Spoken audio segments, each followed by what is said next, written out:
সুধী দর্শকবৃন্দ, আসসালামু আলাইকুম। এনএন টেলিভিশনের আজকে রজত জয়ন্তী উদযাপন লক্ষ্যে প্রবাস ফেরত প্রবাসীদের নিয়ে আমাদের এই অনুষ্ঠানের আয়োজন। রেমিটেন্স যোদ্ধাদের অনেক স্মৃতিচারণ, অনেক দুঃখ কষ্ট নিয়ে অর্জিত অর্থনীতিকে সঞ্চালন করে আসছে সেই রেমিটেন্স যোদ্ধাদের আজকে দুই অতিথি আমাদের মাঝে উপস্থিত আছেন। আপনাদের কাছে সবিনয় অনুরোধ রইল, প্রবাসে যারা আছে এবং প্রবাস ফেরত যারা আছে তাদেরকে তাদের দায়িত্ববোধ এবং কর্তব্য থেকে কখনো বঞ্চিত করবেন না। তাদের স্নেহ ভালোবাসার অফুরন্ত যত্নবান হয়ে তাদেরকে আপনারা ৭১ মুক্তিযোদ্ধাদের যেভাবে মূল্যায়ন করেছেন তাদেরকেও সেই মূল্যায়ন করবেন, এটি আমাদের পরিবারের এনএন টেলিভিশনের পক্ষ থেকে চাওয়া। আমার প্রথমে আছেন শামীম নজরুল। উনি সৌদি থেকে দীর্ঘদিন থেকে রেমিটেন্স যোদ্ধা হিসাবে একজন প্রতিষ্ঠিত, আজকে প্রবাস ফেরত বাংলাদেশে। তারপর আছেন আমাদের মোহাম্মদ মাসুদুর রহমান শাকিল সাহেব, উনিও একই প্রবাসী ছিলেন সৌদিতে। তা আমরা এই যে দুই মুখ্য আলোচক ব্যক্তিকে আজকে উপস্থিত করেছি এই রজত জয়ন্তী উদযাপন লক্ষ্যে। আমি প্রথমেই শামীম সাহেবকে একটা প্রশ্ন করতে চাই। এই যে আপনারা প্রবাসে থেকে জীবনযাপন করে আসছেন, একটা কঠিন সময় পার করে আসছেন, ওই সময়টার একটু স্মৃতিচারণ যদি আজকে আমাদের এই এনএন টেলিভিশনের মাধ্যমে দর্শকদের কিছু বলতেন, হয়তোবা যারা আমরা দেশে থাকি তারা অনুধাবন করতে পারত যে আমার ভাই, আমার ছেলে সন্তান, আমার চাচা বা আমার আত্মীয় দেশের বাইরে যারা আছে তারা কতটুকু সুখ কতটুকু দুঃখে আছে, এই জিনিসগুলো তারা অবলোকন করতে পারত। জি, আসসালামু আলাইকুম। এনএন টিভির উপস্থিত দর্শকবৃন্দু, আমার অভিজ্ঞতার আলোকে দু চারটি কথা আপনাদের কাছে তুলে ধরছি। আসলে আমাদের দেশ থেকে যারা মা বাবা ভাই বোন আত্মীয় স্বজন বহু ত্যাগ স্বীকার করে দেশের বাইরে দুমুঠো ভাতের জন্য অন্য দেশের অর্থনৈতিক চাকা মজবুত করার লক্ষ্যে প্রবাসে আমরা যাই। সেখানে আমরা গিয়ে বাস্তবিক অর্থে সেখানে আমরা যে পরিশ্রমটা করি, আমাদের শুরুতে ঘাম ঝরে না, মনে হয় যেন শরীর থেকে রক্ত ঝরছে। রক্ত ঝরা অর্থ আমরা দেশের অর্থনৈতিক চাকাকে সচল করার জন্য পরিশ্রম করে যাচ্ছি। পাশাপাশি আমাদের পরিবার ভাই বোন তাদের মুখে একটু হাসি ফোটানোর চেষ্টা করে যাচ্ছি। আমরা প্রবাসীরা যে অক্লান্ত পরিশ্রম করে যাই তা আমাদের দেশের অনেক পরিবার সচক্ষে দেখলে তাদের চোখের পানি ধরে রাখতে পারবে না। তাই সেই উদ্দেশ্যেই আমি বলছি, আমরা সেখানে অনেক কষ্ট করি। আমরা একবেলা খাইলে আর দুবেলা খাওয়ার সময় অনেক সময় আমরা পাইনি। সেখানে আমরা অনেক শতক রাত পার হয়ে গেছে, ঘুমানোর সুযোগ পাইনি, এমনও দিন গেছে আমাদের। আল্লাহর রহমতে এখন ভালো আছি আপনাদের সকলের দোয়ায়। এই যে বিষয়টা আমি শাকিল সাহেব আপনার কাছে আসতে চাচ্ছি, অক্লান্ত পরিশ্রম, এর ভিতরে যে জিনিসগুলো আছে যে আপনাদের যে অনেকে হয়তো দেশ থেকে যখন প্রবাসে যায় একটা কমিটমেন্ট ফেলুর হয় একটা জায়গায় এসে, যে আপনাকে এই কাজে দিবে বা ওখানে যাওয়ার পর আপনার দালাল হোক বা যারাই হোক আপনাকে ওই কাজটা দিতে পারে না। ওই মুহূর্তটা একজন প্রবাসীর জন্য কতটুকু কষ্টদায়ক হতে পারে? জি ধন্যবাদ। যে আসলে আমার ভাষাগত কিছু বিষয় থাকে যে আমি ভাষা বুঝি না, সেইটা একটা পর্যায়ক্রমে হয়ে যায়, কিন্তু যখন একটা প্রবাসী বাংলাদেশের, বিশেষ করে আমাদের মধ্যবিত্ত একটা দেশ, বাংলাদেশের একটা প্রবাসীকে, একটা ছেলেকে তার বাবা মা ভিটা মাটি জমি বিক্রি করে যখন তার ছেলেটাকে প্রবাসে পাঠায়, তখন সেখানে যে সে প্রবাসীটা যখন তার কমিটমেন্ট ঠিক রক্ষা করতে না পারে এবং যে কথা বলে এখান থেকে বিভিন্ন দালাল চক্র, বিভিন্ন কোম্পানির মাধ্যমে, এজেন্সির মাধ্যমে যে লোকগুলো যায়, যে তাদের কমিটমেন্ট ঠিকমতো সেখানে রক্ষা পায় না, সেখানে যে তারা নানান জায়গায় অবহেলিত হয়। প্রথমত সেখানে যে তারা ভাষাগত তো একটা পর্যায়ে আছে নতুন অবস্থায়, তারা ভাষা সেখানে তেমন বোঝে না বা ভাষা অজ্ঞ। তো সেই জন্য দেখা গেছে হয়তো একটা পর্যায়ক্রমে হয়ে যায়, আয়ত্তে চলে আসে। কিন্তু এর প্রাসঙ্গিক আরও কিছু ব্যাপার আছে, যেখানে যে দেখা গেছে এখান থেকে বিভিন্ন দালাল চক্র বা বিভিন্ন এজেন্সি ট্রাভেলসের মাধ্যমে যে লোকগুলো পাঠানো হয়, হয়তো একটা প্রবাসীকে দেখা গেছে যে রেমিটেন্স হিসাবে দেখা গেছে সাধারণ স্যালারি হিসাবে বাংলাদেশি টাকায় হয়তো 20,000 30,000 টাকা এরকম স্যালারি বলে, এবং 8 ঘন্টা ডিউটি বিভিন্ন রকম প্রলোভন দেখিয়ে যেভাবে তারা কনভিন্স করে, সে পর্যায়ে যে সেইটা পায় না, একটা প্রতারিত হয়ে যায়। প্রতারণার শিকার দেখা হয়ে যায় সেখানে যে প্রাথমিক অবস্থায় দেখা যায় আকামার শিকার হয়। আকামাটা তার হাতে ঠিক মতো পায় না। বিদেশের বাড়িতে যদি ওয়ার্ক পারমিটটা না হয় তাহলে একটা প্রবাসীর কষ্টের সীমা নেই। সেখানে আকামার জন্য অনেক হ্যারাসমেন্ট হতে হয়। প্রথমত দেখা গেছে বিভিন্ন ট্রাভেলসের মাধ্যমে যে কপিলদের মাধ্যমে পাঠায়, সেখানেও দালাল চক্র আছে। সেখানে দালাল চক্ররাও তাদের হাতে আকামা ঠিকমতো পায় না। বিভিন্ন ক্যাটাগরিতে সেখানে এক্সট্রা টাকা দাবি করে আকামা পেতে হলে, এই সমস্যা ওই সমস্যা নানান সমস্যা ভয়ভীতি দেখায়। একটা প্রবাসী যখন নতুন অবস্থায় আমাদের দেশ ছেড়ে অন্য একটা কান্ট্রিতে যখন সে প্রবেশ করে, তখন সে কিন্তু একটা পুরা নার্ভাস ফিল করে। স্বাভাবিক, নতুন অবস্থায় অ্যাডজাস্ট করতে পারে না পরিবেশ। সেখানে হয়তো কারো 2-1 হয়তো আত্মীয় স্বজন বা রিলেশন থাকে, কিন্তু সে পর্যায়ে কিন্তু তারপরে সে চতুর্দিকটা তার কাছে অন্ধকারচ্ছন্ন। সে পর্যায়ে যে একটা প্রবাসী প্রথমত সে কাজের জন্য বসে থাকতে হয়, কাজ পায় না, বা এক কাজের কথা বলে আরেকটা কাজের মধ্যে তাকে সেখানে দিয়ে দেওয়া হয়। কিন্তু তখন সেই কাজের মধ্যে তার অজ্ঞ না। বাংলাদেশে একটা শ্রম বাজারের ভিতর যেমন একটা কাজ যেভাবে সে এই বাজারে যায়, কিন্তু সেইভাবে যে সে তাকে যদি আরেকটা পর্যায়ক্রমে অন্য একটা কাজের ধাবিত করে, তাহলে কিন্তু সেই জায়গায় সেই প্ল্যাটফর্মটা থেকে সে শক্ত করতে পারে না, সেখানে যে সে সেট হতে পারে না, তখন বিপর্যয় নেমে আসে। এই যে আপনার শাকিল সাহেব যে আলোচনাটা আজকে আমাদের মাঝে উপস্থাপন করলো, এনএন টেলিভিশন যে দর্শকগুলো আছে আমাদের, তারা অবশ্যই অবলোকন করতেছে আজকে আমাদের অনুষ্ঠানগুলো, কথা শুনিয়ে মানুষের কাছে, বা আমরা অনেক সময় অনেক কিছু দেখি স্বচক্ষে, যেটা হচ্ছে যে আপনাকে দালাল চক্র মানে নিশ্চয় করে ফেলে অনেক পরিবারকে, পথে বসিয়ে ফেলে, এবং ওখানে যে তারা কান্না জর্জরিত হয়ে দেশের মানুষকে আকুল আবেদন করে যে আমাকে নিয়ে যাও।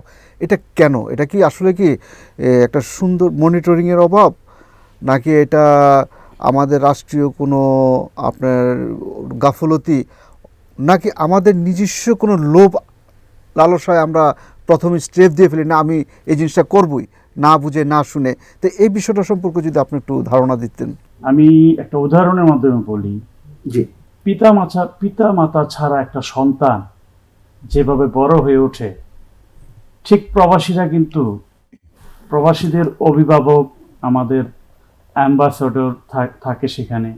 আর আমাদের বাংলাদেশে যে দালাল চক্রের ব্যাপারটা, এখানে আমাদের দেশের প্রশাসনের চোখ ফাঁকি দিয়ে অনেক কিছু করে ফেলে। শুধু একটু মনিটরিংয়ের প্রয়োজন, একটু খোঁজ খবরের প্রয়োজন। আমরা চাই বাংলাদেশ সরকার, গণপ্রজাতন্ত্রী সরকার প্রবাসীদের প্রতি একটু দৃষ্টি দেখ, এবং অলরেডি এও ধন্যবাদ জানাই বাংলাদেশ সরকার প্রবাসীদের জন্য প্রবাস কল্যাণ ব্যাংক দিয়েছে। এর জন্য ধন্যবাদ জানাই বাংলাদেশ সরকারকে, এবং বাংলাদেশ সরকারের কাছে আমাদের একটা আবেদন থাকবে, সে যেন প্রবাসীদের প্রতি আরেকটু সুদৃষ্টি সহসম্মতি প্রকাশ করে। তাহলে হয়তো আমরা একটু ভালোভাবে দেশের রেমিটেন্সের ব্যাপারে প্রবাসীরা স্থাপন করতে পারবো। তারপরও আমরা মনে করি যে যথেষ্ট চেষ্টা করছে সরকার যাতে একজন রেমিটেন্স যোদ্ধা যাতে তার সঠিক মূল্যায়নটা পায়। কারণ হচ্ছে যে একটা অর্থনৈতিক সঞ্চালন বৃদ্ধি করার জন্য আপনাদের ভূমিকা অনেক, গার্মেন্টস সেক্টরের উপর আছেন আপনারা, তাই না? তারপরেও আমি বলবো যে আমাদের দেশের থেকে যে সমস্ত শ্রম তারা নিয়ে যায়, দেশের প্রবাসে যারা যায়, ওখানে দেখা গেছে যে আমরা ট্রেন আপের একটা বিষয়গুলো থাকে, যে আমি যেই কাজটা যাচ্ছে সেই কাজের প্রতি কতটুকু ট্রেন আছে, বা আমি ওই কাজটা পাচ্ছে কিনা, এবং ওই তথ্যগত যে জিনিসগুলো আছে এই তথ্যগতগুলো ভিতরে মনে আমাদের একটু অজানা কিছু অজানা থেকে কিছু যায়। থেকে তা যায়। এই বিষয়টা আমি আপনার কাছ থেকে একটু জানতে চাচ্ছি যে এখান থেকে কি করে গেলে তারা ওখানে আরো সুন্দরভাবে বসবাস করতে পারবে, আরো শ্রম সুন্দরভাবে শিথিলভাবে দিতে পারবে, যেহেতু আপনারা ওখানে ছিলেন, আপনারা ওখানকার পরিবেশ সম্পর্কে জানেন। যারা যাবে, যারা যেতে আগ্রহ, তাদের ভূমিকাটা যেন আর 10টা মানুষের মতো না হয়, তাদের ভূমিকাটা যেন সুচারু খুব সুন্দরভাবে হয়। তারা যাতে সাথে সাথে যেয়ে ওখানে নিজের দেশের মতো করে নিজের আপনজন ভেবে মানুষগুলোকে কাছে নিয়ে একটা কাজে যোগদান দিতে পারে। এই বিষয়ে আপনি একটু যদি আমাদেরকে বলতেন।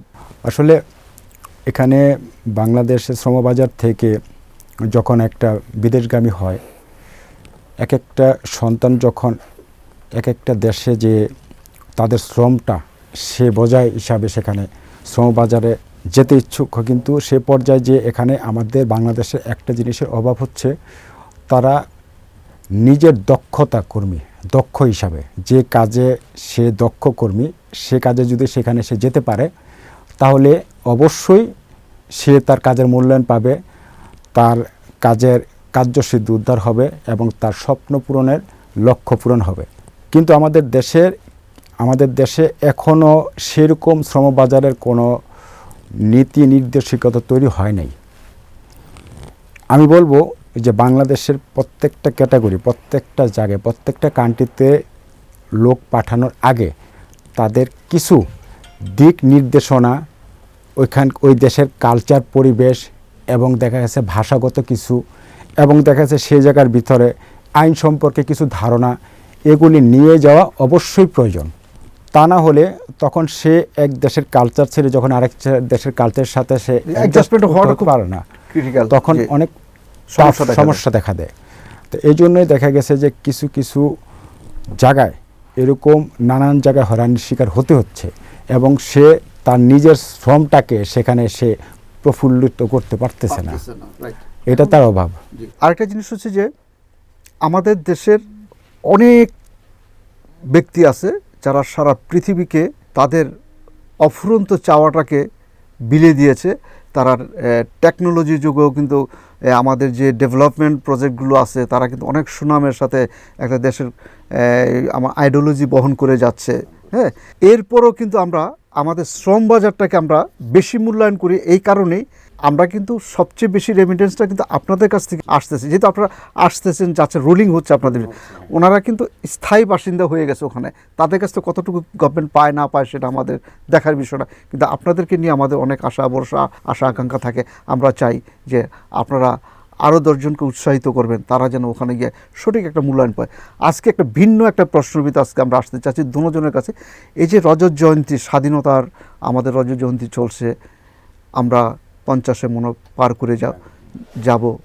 এখন এই স্বাধীনতার সুগন্ধি যখন দেশের বাইরের থেকে আপনার দেশে আসেন, এখন যারা আসবে তাদের কাছে কেমন লাগবে? এই স্বাধীনতার সুগন্ধি, আমরা একটা স্বাধীন দেশে, স্বাধীন সার্বভৌমত্ব রাষ্ট্রে পা রাখলাম, আমাদের মাতৃভূমি। অবশ্যই প্রত্যেকটা দেশেরই প্রত্যেকটা সন্তান, যেসব সন্তানগুলো পৃথিবীর বিভিন্ন দেশে অবস্থানরত আছে, প্রত্যেকটা দেশের সন্তানই কিন্তু প্রবাসে থাকে, মনটা পড়ে থাকে তার মাটিতে, দেশের মাটিতে। দেশের মাটি হচ্ছে তার মায়ের মমতা, তার পথ চলা, তার হাঁটা, শৈশব, কিশোর, সবটা পার করে, শরীরের গন্ধ, তার পথ চলা, তার সব গ্রামের গন্ধ, শহরের তার পরিচর্যা, চলাফেরা, বন্ধু বান্ধব, কালচারেট যেগুলো বলে, সবার সাথে যে অ্যাডজাস্টমেন্ট যেগুলো আছে, আসলে এগুলো কিন্তু প্রত্যেকটা প্রবাসী কিন্তু তার কাজের অবসরে ফিল করে এবং ফিল করে না, সেখানে ফিল করে নীরবে নিবৃত চোখের পানি ঝরে। জি, আপনার কাছে আসতে চাচ্ছি যে আপনার অনুভূতিটা কি? এই যে আজকে আপনারা দীর্ঘদিন দেশের বাইরে ছিলেন, দেশে আসছেন, স্বাধীনতা রজত জয়ন্তী, আপনার এত উৎসব, এত কিছু চোখের সামনে দেখতেছেন, আপনার কাছে কেমন লাগতেছে? নিশ্চয়ই দীর্ঘদিনের স্বাধীনতা অনেকেই সেগুলো উপলব্ধি করে না, দূর থেকে কিন্তু সেটা আলাদা ছিলেন। দীর্ঘদিন আসছেন, নিজের মাটিতে পাড়া দিচ্ছেন, সার্বভৌমত্ব একটা রাষ্ট্র আমাদের বাংলাদেশ, এই বাংলাদেশের স্বাধীনতা রজত জয়ন্তী আপনার আজকে চোখের সামনে দেখবেন, কেমন লাগতেছে আপনার অনুভূতিটা? জি, এই অনুভূতি আসলে বলে শেষ করা যাবে না। এই অনুভূতি এত ভালো লাগার একটা অনুভূতি, আমাদের দেশের মুক্তিযোদ্ধা এদের প্রতি সম্মান রেখে, যারা শহীদ হয়েছেন তাদের প্রতি শ্রদ্ধা রেখে আমি বলতে চাই, তারা আমাদেরকে সুন্দর একটি দেশ উপহার দিয়েছে বহু রক্তের বিনিময়ে। বহু রক্তের বিনিময়ে এসেছে স্বাধীন বাংলাদেশ। কিন্তু আমরা যতটা আনন্দ অনুভব করি, আবার অনেক সময় আমাদের এই স্বাধীনতার আনন্দটা অশ্রুতে পরিণত হয়ে যায় কিছু কিছু সমস্যার, হ্যারাসমেন্টের কারণে। আমরা আশা করি আনন্দটা যেন আনন্দের মতন আমরা উপভোগ করতে পারি। আমি বিশেষ করে পহেলা বৈশাখ, সেদিন পয়লা বৈশাখ ছিল, আমি যখন সৌদি আরব থেকে বাংলাদেশে একেবারে চলে আসি, সেদিন পয়লা বৈশাখ ছিল, এই কথাটা আমার মনে ছিল না। কিন্তু আমি এয়ারপোর্টে একটু হ্যারাসমেন্ট হয়েছিলাম। সেটা হলো, আমার লাগেজে কিন্তু তেমন কিছু ছিল না। দেখলাম আমার লাগেজটাকে চক দিয়ে করস দেওয়া হলো। আমার লাগেজে কিছু চকলেট ছিল। এটা আমার সাথে হয়েছে, যেটা আমার বাস্তব অভিজ্ঞতা। সে চকলেটগুলোকে কি করলো, তারা ভাগ বাটোয়ার করে খেয়েছে, আমার কোনো আপত্তি নেই, কিন্তু আমাকে একটু পারমিশন নেওয়ার তো প্রয়োজন ছিল। এই যে একটা এই জিনিসটা আমার কাছে খুব আমি এতদিন পর, সেটাও তো আমার কাছে একটা স্বাধীনতার মতোই। এতদিন পর দেশে আসছি, সেটাও আমার একটা বিজয়ের উল্লাসের মতোই। আমি সেই বিজয়ের আনন্দ উল্লাস নিয়ে দেশের মাটিতে, হয়তো এই চকলেটটা কোনো একটা বাচ্চার জন্য নিয়ে আসছিলেন, মানে অনেক বাচ্চা হয়তো আপনার সামনে আসতো, তার হাতে তুলে দিতেন, সেই আনন্দটা আরো দ্বিগুণ হতো, কিন্তু সেই আনন্দটা আমি দিতে পারেননি।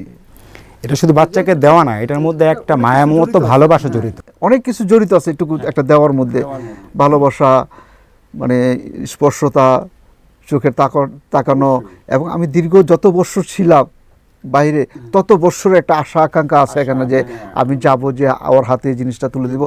আমরা আশা করি যারা এই কর্তৃপক্ষ আছেন, অন্তত অনুগ্রহ করে এই প্রবাসীদের, যারা রেমিটেন্স যোদ্ধা আমাদের দেশের, তাদের এই অ্যারেঞ্জমেন্ট থেকে সবিনয় অনুরোধ আমাদের এনএন টেলিভিশনের পক্ষ থেকে, আপনারা সরকারকে বিভ্রান্ত করবেন না। এ সমস্ত ছোটোখাটো কাজ করে তাদেরকে সঠিক মূল্যায়ন করুন। আমি শাকিল সাহেবের কাছে আমাদের শেষ একটা প্রশ্নবিত আমি আসতে চাচ্ছি। আমরা উভয়ের সব কিছু আমরা জানলাম, সব কিছু শুনলাম, যে আপনার কাছে একটা ছোট্ট একটা প্রশ্ন হচ্ছে যে, যখন আপনি দেশে আসলেন, আপনার কিছু করার জন্য, কোনো উদ্যোগ গ্রহণ করার জন্য, বা কোনো একটা কিছু তো নিশ্চয়ই আপনার করার আগ্রহ আছে, সে আগ্রহটা কতটুকু উৎসাহিত হচ্ছেন আপনি? আসলে যেটা বাস্তবায়িত, আমি নিজেই, আমি 2017-এর লাস্টের দিকে দেশে ব্যাক করি। আমি বিগত প্রায় 12 বছরের উপরে, এক যুগের উপরে আমি সেখানে অবস্থান করি, সৌদি প্রবাসী ছিলাম দীর্ঘদিন। এর মধ্যে অনেক কষ্ট, সৌদি প্রবাসী প্রত্যেকটা, শুধু আমার না, প্রত্যেকটা প্রবাসীর অর্থের মধ্যে তার রক্ত, ঘাম ঝরানো পয়সা, যে পয়সাগুলো তারা কে কতটুকু সে আর্ন করতে পারে, সেটা হচ্ছে একটা প্রবাসী নিজে বুঝতে পারে। এর মধ্যে নানান চাহিদা মেটাতে হয়, দেশের চাহিদা, ফ্যামিলির চাহিদা, আত্মীয় স্বজনের চাহিদা। এইসব চাহিদাগুলো পূরণ করতে করতে নিজের চাহিদায় আমরা ভুলে যাই সত্যি। তো এখন সেই দেশের অবস্থানরত প্রত্যেকটা চাহিদা পূরণ করার পরে, তারপরে কিছু কিছু করে সঞ্চিত অনেক পরিশ্রম, অনেক কষ্টের বিনিময়ে কিছু সঞ্চিত পয়সা নিয়ে মানুষ দেশে ফিরে। সে দেশে ফিরে যখন একটা অবস্থানে যায় যে সে একটা কিছু করবে, মন স্থির করে যে আমি এই কাজটা জানি, বা এই কাজে আমি ধাবিত হব, এই কাজটা করব। কিন্তু করতে যেয়ে আমাদের দেশের সবচেয়ে বড় সমস্যা, সবচেয়ে বড় প্রবলেম হচ্ছে, এই টাকাটা আমরা ইনভেস্ট করব কোথায়? ইনভেস্ট করবে কোথায়? একটা বিশ্বস্ত প্ল্যাটফর্ম কোথায়? আমি এই টাকাটা, আমি এসে এই টাকাটা দেখা গেছে আমি সেখানে শ্রম দিয়েছি, জব করছি বা বিজনেস করছি, এখন ওই ক্যাটাগরি বিজনেস আমার এখানে নাই। আমার করতে গেলে অনেক টাকার প্রয়োজন হয়। আমাদের এই জায়গাটা একটা শূন্যতার ভিতরে বসবাস করছে মানে প্রবাসীরা। সেটা হচ্ছে যে আপনারা যখন একটা অর্থ নিয়ে দেশে আসেন, আসার পরে অর্থটাকে কোন জায়গায় আপনার ইনভেস্টমেন্ট করবে, হ্যাঁ, ইনভেস্ট করবেন, হ্যাঁ, এরকম একটা মনিটরিং সেল আমাদের দেশে এখনো নাই, হয়নি। এখনো যদি এই হয়নি। মনিটরিং সেলটা তো কোনো ব্যাংক, কোনো কর্পোরেট যদি কোনো আপনাকে প্রতিষ্ঠান, সাপোর্ট দিত, সরকারি কোনো প্রতিষ্ঠান, যে হ্যাঁ তুমি এই কাজে ছিলা, এই কাজটা তুমি এখানে করতে পারো, তুমি টোটালি এই ব্যাংক সাপোর্টে চলে আসো, আমরা তোমাকে সাপোর্ট দিচ্ছি। হ্যাঁ, এই জিনিসটা খুব চমৎকার একটা। আপনার এই জিনিসটা আমরা নেক্সট আরেকটা অনুষ্ঠানে আপনার এই প্রশ্নটা নিয়ে আমরা একটা প্রতিবেদন চেষ্টা করবো আনার জন্য। খুব সুন্দর একটা জটিল একটা জায়গায় আপনি আসছেন। শামীম সাহেবের কাছে একটা প্রশ্ন নিয়ে আসতে চাচ্ছি, সেটা হচ্ছে যে উনি কিন্তু গুরুত্বপূর্ণ একটা কথা নিয়ে আসছে আমাদের শেষ একটা প্রশ্নের ভিতরে। আপনার যে প্রশ্নটা হচ্ছে যে খুব সহজ সুলভ হয়তো আপনার কাছে, কিন্তু একটা প্রবাসী যারা বাইরে এখনও আছে তাদের কাছে অনেক জটিল, অনেক কষ্টের। যে আপনার অনেক শুভাকাঙ্ক্ষী আছে, যখন দেশের বাইরে ছিলেন আপনি ভাই বোন আত্মীয় স্বজন শুভাকাঙ্ক্ষী বন্ধু বান্ধব সবাই থাকতে পারে, যদি বলে যে শামীম ভাই আপনারা আমার জন্য এটা নিয়ে আসবেন, বা ভাইয়া আমার জন্য এই জিনিসটা আনতে হবে, বা এরকম দেখা অনেকের একটা প্রস্তাবনা থাকে, ওই মুহূর্তগুলো আপনাদের কেমন লাগে? আর দ্বিতীয়ত হচ্ছে যে আপনি না আনতে পারলে আপনি কি জবাবদিহিতা মুখোমুখি হতে পারো, মানে এই বিষয়টা যদি একটু আমাদের বলতেন। আসলে এই বিষয়টা বড় ক্রিটিক্যাল একটা বিষয়। এই কারণে বলছি ক্রিটিক্যাল বিষয়,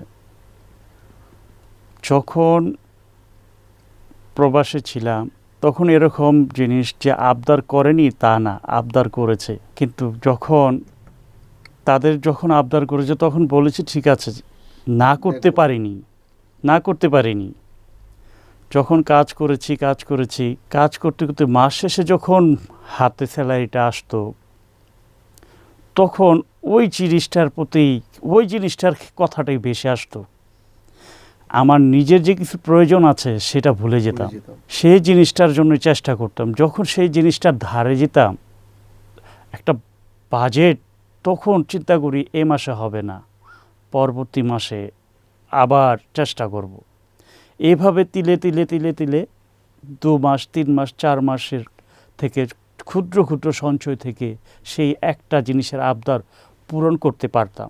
ধন্যবাদ আপনাকে এত সুন্দরভাবে কথাটা বলার জন্য। তারপর আমি আজকে সকল মা বোন ভাই আত্মীয় স্বজন শুভাকাঙ্ক্ষী বন্ধুবান্ধব সবাইকে বলবো, যারা প্রবাসে আছে, হয়তো আপনারা মনে করেন আমি একটা জিনিস চাইলে বোধ হয় আমি পাবো, আপনাদের চাওয়াটাও যাতে একটা লিমিটেশনে থাকে। অনেক কষ্ট অর্জিত ঘাম শ্রম শুকিয়ে তারা অর্থ সঞ্চালন করে ক্ষুদ্র ক্ষুদ্রভাবে এই জিনিসগুলো তৈরি করে দেশে আসে। তাহলে আমরা কি দাঁড়াচ্ছে আমাদের চাওয়াটাকে একটা লিমিটেশন আমরা রাখবো। সবারই ইচ্ছা হয় পরিবার পরিজনের জন্য কিছু নিয়ে আসি দিব, তাই আমরা সবাই তাদের জন্য দোয়া করবেন, তারা যাতে সুন্দর সঠিকভাবে তাদের দায়িত্ব পালন করে দেশের সুনাম অক্ষুণ্ণ রেখে কাজগুলো সম্পূর্ণ করতে পারে। যাই হোক, আজকে আমাদের মাঝে বর্ণনা দুই অতিথি আপনাদেরকে এনএন টেলিভিশনের পক্ষ থেকে আপনাকে ধন্যবাদ জানাচ্ছি। আজকে এনএন টেলিভিশনের পক্ষ থেকে এই অনুষ্ঠানটি যারা উপভোগ করতেছেন সবাইকে আমি ধন্যবাদ জানাবো। আমি শাহ আলম বিদায় নিচ্ছি আপনাদের কাছ থেকে। আসসালামু আলাইকুম।